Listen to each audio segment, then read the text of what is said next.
سڵاوتان لێبێت مانگرتووان تەواو گەیشتنە حاڵەتی تێکچوونی تەندروستی و هەر ئەمڕۆسیانیان بە تەواوی تەندروستیان تێکچوو برانە نەخۆشخانە و فریاگوزاری خێراشیان بۆ کرا. ئەمڕۆ شەشەم ڕۆژی مانگرتنە و تا دێت دۆخی تەندروستیان بەرەو خراپی دەڕوات. دوو پیا و پاکیزەخانیش تەندروستیان تێکچوو بە ئەمبولانس گواسترانەوە بۆ نەخۆشخانە و لە کاتی گواستنەوەی پاکیزە کە فەرمانبەرە و مانی گرتووە لە سلێمانی بۆ نەخۆشخانە یەکێک لە کارمەندانی تەندروستی بە 964 وت دۆخی خراپە و سنگی پڕ بووە لە ئاو. پاکیزەیش بەدەم گریانەوە دوو پەنجەی بەرز کردبووە و دەیوت ئۆباڵی ئەم میلەتەتان لە مل. لە کاتی گەڕانەوەشی لە نەخۆشخانە بۆ ناو خێمەکە وتی کە ئەم جارەش مەرگ پێی نەوێراوە و زانیوێتی نامەکە ماوە جارێ.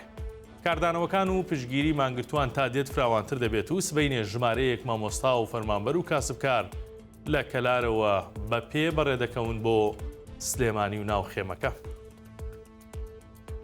وەکەوەی خۆیان دەڵێن 4 مانگە موچەیان وەرنەگرتووە، هەر بۆیە ئەمڕۆ کرێکارانی باخچەکان و نەخۆشخانە گشتەکانی سنووری ئیداری ڕاپەڕین لە باڵەخانەی ئیداری ڕاپەڕین گرت بوونەوە.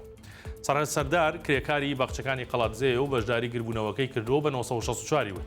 ئێمە نزیکەی 150 کارگوزارین، گرێبەستمان لەگەڵ دوو کۆمپانیا کردووە و خزمەتی باخچەکان دەکەین و گرێبەستەکەشمان بۆ 3 ساڵ، بەڵام 4 مانگە موچەمان وەرنەگرتووە. وەکەوەی و کرێکارە باسی دەکات بیانووی کۆمپانیا بۆ پێنەدانی موچەکانیانەوەیە کە حکوومەت پارەیان بۆ خەرج ناکات، ڕوونیشی کردەوە. موچەکەیان کەمە و 300,000 دینارە، هەموو ڕۆژێک کار دەکەن و هیچ داهەتێکی دیکەشیان نییە، بۆیە دۆخیان خراپە و تووشی ناڕەحەتی بوون. لای خۆیەوە ڕێباز پیرۆت یاریدەری بەڕێوەبەری شارەوانەکانی ڕاپەڕین بۆ 964 لەبارەی کێشەیە و کرێکارانەوە قسەی کردووتی کرێکاری باخچەکان موچەی مانگەکانی 10 11 و 12 ساڵی پار و مانگی یەکی ئەم ساڵیان وەرنەگرتووە، بەهۆی ئەوە پارە لە بانکەکاندا نەماوە بدرێت بە کۆمپانیا. لەوەتەی هەیە پاڵاوگەی نەوت خەڵک لێی ناڕازیە، چونکە هەم ژینگە پیس دەکات و هەمیش داهاتی بۆ خەڵک نییە، بەڵام ئەم جارەکردنەوەی پاڵاوگەیەک لە کەرکووک ڕەنگە ببێتە مای خێر و بەرەکەت بۆ هەزاران کەس، چونکە 3000 کەس وەک کارمەند دادەمەزرێن. ئەمڕۆ یەکشەممە ڕۆژنامەی سەباح لە زاری عەلی حەمادی یاریدەری پارێزگاری کەرکووک بۆ کاروباری تەکنیکی بڵاوی کردەوە. پرۆژەکە لەسەر ڕووبەری 976 دۆنم زەوی لا نزیک کۆمپانیای غازی باکوور دروست دەکرێت و لە ماوەی 2 ساڵ و نیودا تەواو دەبێت. ئاماژەی بەوەش کرد باکردنەوەی پاڵاوگەکە 3000 هەلی کار بۆ خەڵکی شارەکە لە پسپۆرە جیاوازەکان دەرەخسێنرێت. عەلی حەمادی ئاشکراشی کرد پاڵاوگەکە توانای بەرەمێنانی 70,000 بەرمیل نەوتی لە ڕۆژێکدا هەیە.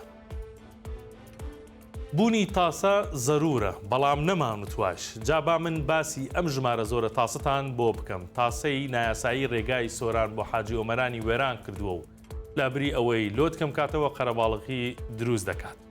تاسەی چی؟ لە هەردوو کیلۆمەترێک تاسەیەکی قیر هەیە و هاتوچۆش دەڵێت لە کۆی 25 تاسە 6 دانەهی ئەوانن. لە سۆران تاوەکو دەگەیت بە حاجی ئۆمەران کە بە ڕێگای هاملتۆن ناسراوە، ڕێگایەکی گرنگی بازرگانی و گەشتیاریە. لە مەودای 6 کیلۆمەتر 25 تاسەی قیر دروست کراوە. هەندرێن ڕەسوڵ شۆفێرێکی ئەو ڕێگایە و دەڵێت ئەم هەموو تاسەڕەقا سیارەی هەڵۆشاندوینەتەوە. ئەمە جگە لەوەی جاری وا هەیە دەمانخاتە قەرەباڵغیەوە کە ئەو سەری دیار نەبێت.